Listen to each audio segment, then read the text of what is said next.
Exercise number 7 है ये। Exercise number 7 में कुछ चीज़ है यहाँ पर जो हमें देखना है। सबसे पहले यहाँ पर क्या रहेगा, होता है, होती है, लगता है, ठीक है। उसके बाद में रहता है।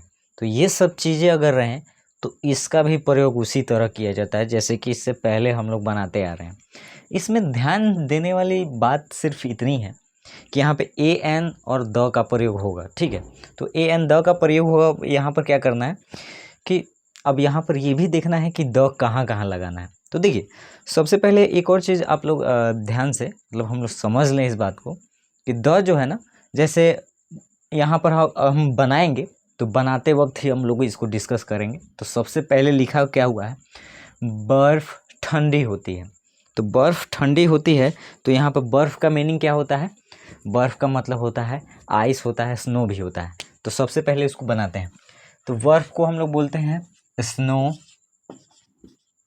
स्नो होती है, लगता है, होता है, ये जो भी लिखा हुआ है यहाँ पे इसका भी मतलब वही होता है। बात समझ में आ रहा है? इसका भी प्रयोग इसी तरह किया जाता है जैसे स्नो इज़ कोल्ड। अब इसका हिंदी अगर हम लोग बनाएं तो स्नो में बर्फ़ ही है, कोल्ड मतलब बर्फ़ ठंडा है। तो बर्फ़ ठंडा है तो इसका कहने का मतलब क्या हुआ कि बर्फ़ ठंडा है यानी वो ठंडा ही रहता है, गर्म थोड़े रहता है वो। तो ये इससे एक चीज़ का डिनोट यहाँ पे हम लोग कर सकते हैं कि जो चीज़ का स्वभाव है ना, तो स्वभाव के लिए उसका नेचर ही वैसा है। तो ऐसे के लिए हम लोग ये ऐसे ही सेंटेंस बनाते हैं। अब इसका अगर इंग्लिश लें स्नो इज़ कोल्ड, तो अगर हम लोग इसका हिंदी बनाते हैं तो स्नो इज़ कोल्ड तो बर्फ़ है ठंडा यानी बर्फ़ ठंडा है। तो ठंडा है तो एक सेंस ये भी आ रहा है ना कि बर्फ़ ठंडा ही होता है। तो ऐसे के लिए भी हम वैसे ही बनाते हैं। मान के चलिए कि ये लिखा हुआ है कि बर्फ़ ठंडी होती है यानी कि बर्फ़ ठंडा है।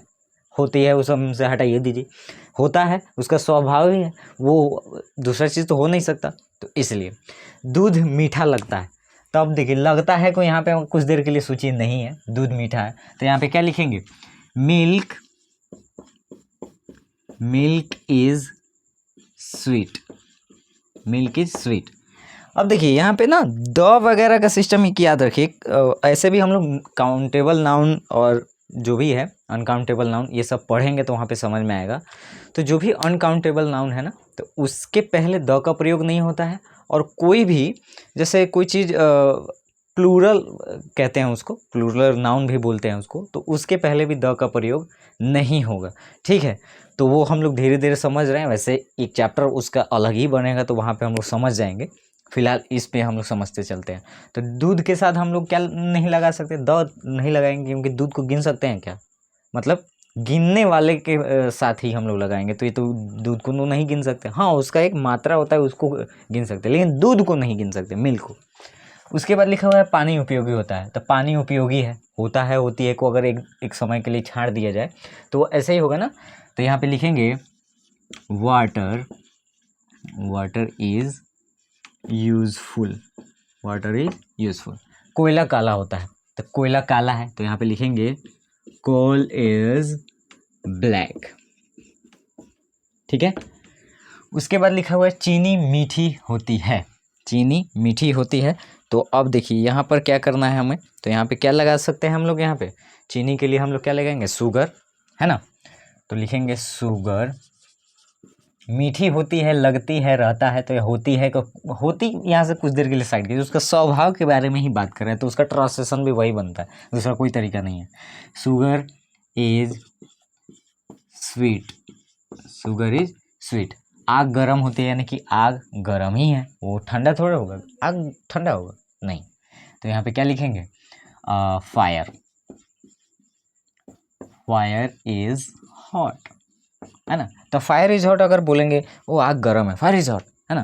तो फायर गर्म ही होती है तो वो उसी के लेवल को ये समझाने का प्रयास किया जाए। होता है, लगता है, उसका स्वभाव ही होता है तो हम लोग उसका भी ट्रांसलेशन इसी हिसाब से बनाते हैं। बस यही कहना है।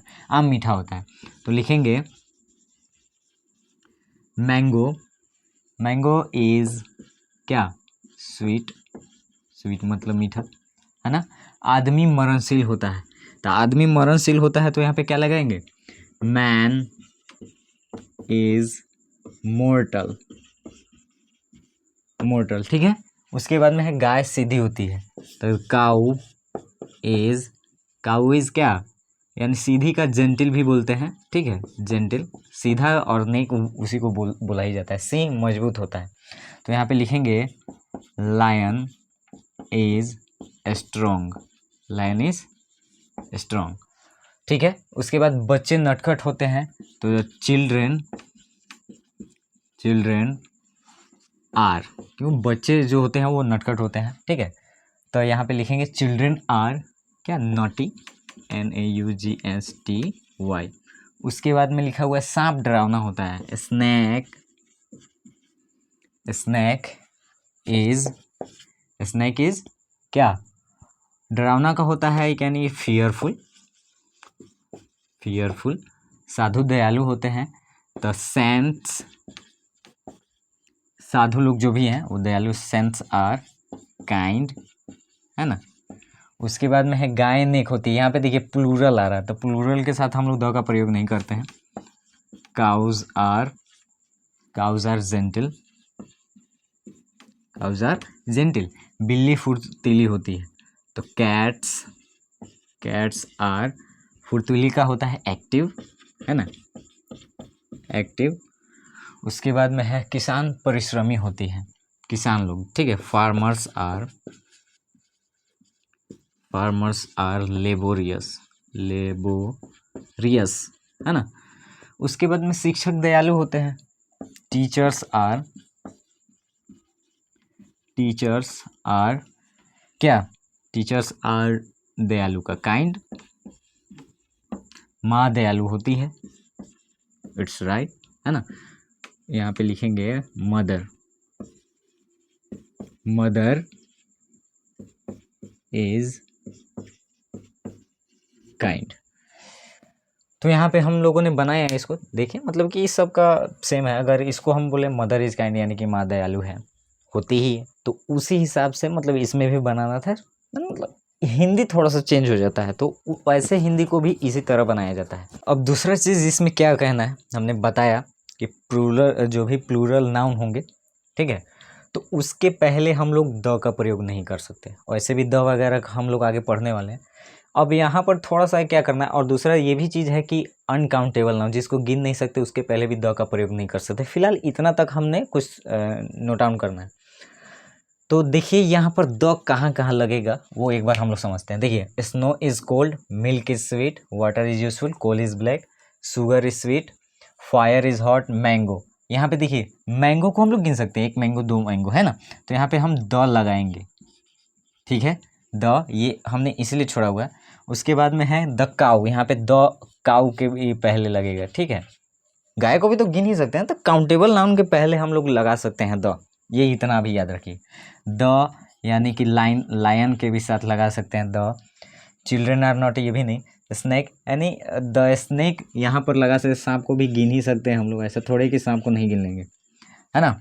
एक बात कमेंट जरूर कीजिएगा, क्या स्टार्स जो होते हैं, तारे, वो काउंटेबल होते हैं या अनकाउंटेबल, इसको ज़रूर बताइएगा।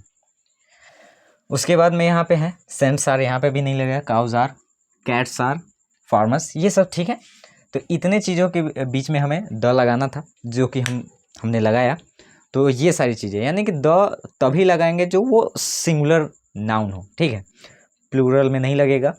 और प्लूरल उसके बाद में जिसको अनकाउंटेबल यानी कि जिसको हम लोग गिन नहीं सकते, उसको हम लोग उससे पहले हम लोग नहीं लगा सकते, ठीक है। तो ये सारी चीज़ें हैं। तो उम्मीद है हम लोग इस वीडियो को समझे होंगे, इसको सीखे होंगे।